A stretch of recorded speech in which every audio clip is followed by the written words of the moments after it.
Three, two, one. Oh, sorry, I'm on. No, I'm not asleep, am I?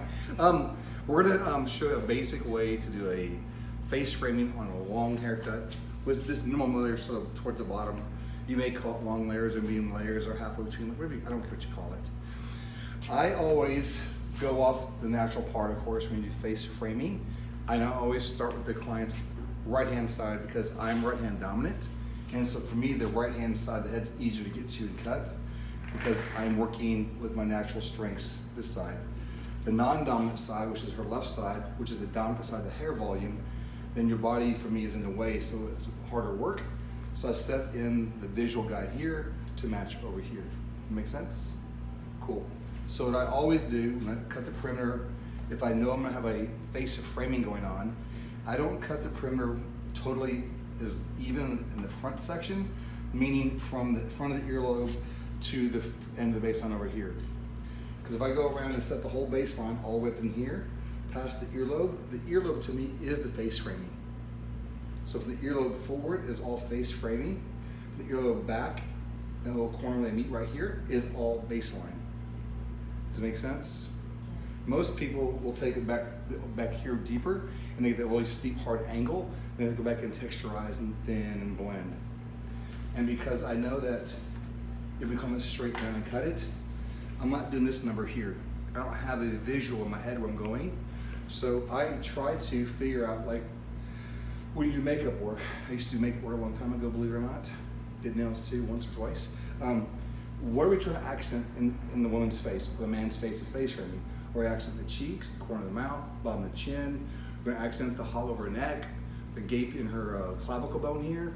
Are we going to accent a choker line for her necklace she wears? I don't know. So it all depends on what you're going to accent with your face framing is where you start. So what I like to do is come forward at this quadrant from ear to ear split. I take my fine tooth comb, let that piece right by the ear fall out. I like to pinch the hair together so I control the hair. Think of it as a two-pronged alligator clip, and you just clip it. And nothing up here would get cut if I'm going to accent the cheekbone. However, if I was going to accent the corner of the eye, I would start cutting right about here. We know there's less volume of hair on the body here, so whatever you cut jumps twice as much as, say, the back of the hair. So I like to do one technique. As I imagine, I'm going to do the corner of the cheek here. Coming in at this point, but exiting at this point over here. That way I can't go through the line at a hard line. And I like to jiggle my thumb, call it a bump slide cut, not a hard slide cut. To bump my thumb as I go, that's one technique. And I want to go in and I want to exit out over here. So again, I'll comb it smooth. Then I pinch it together, control. Start about here.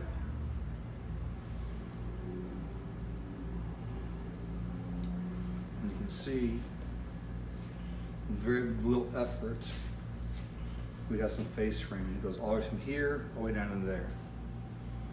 Pretty simple, right? And then we tell your clients that these are cousins.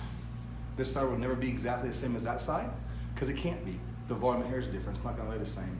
So if I was gonna make this match, come here, take the corner of the back of the parting, and then split out just in front of the earlobe here, like I did on the other side, see?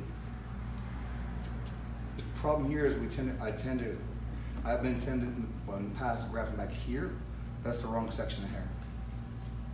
Still come smooth, so you can control it.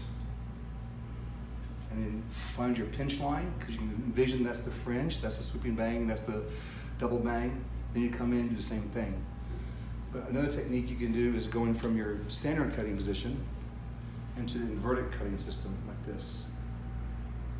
Going this way.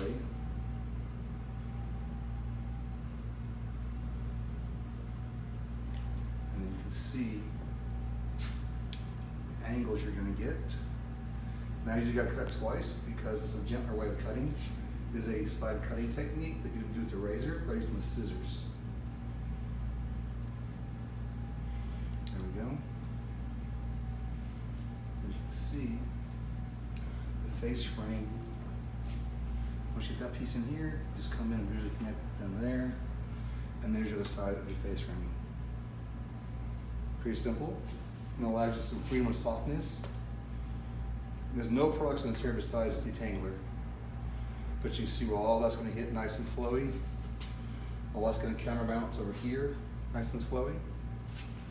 So there's a technique. Take your feather razor and you come in and you just do the same thing.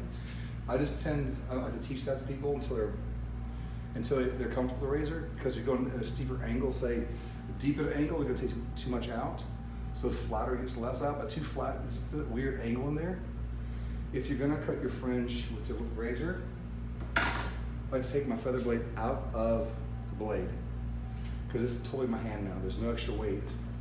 So if I was gonna cut shorter right here and use a razor, this time I'll accent over here to about here, okay? Just to go and soften a little bit. Feather razor, I'm only gonna use the very end of it.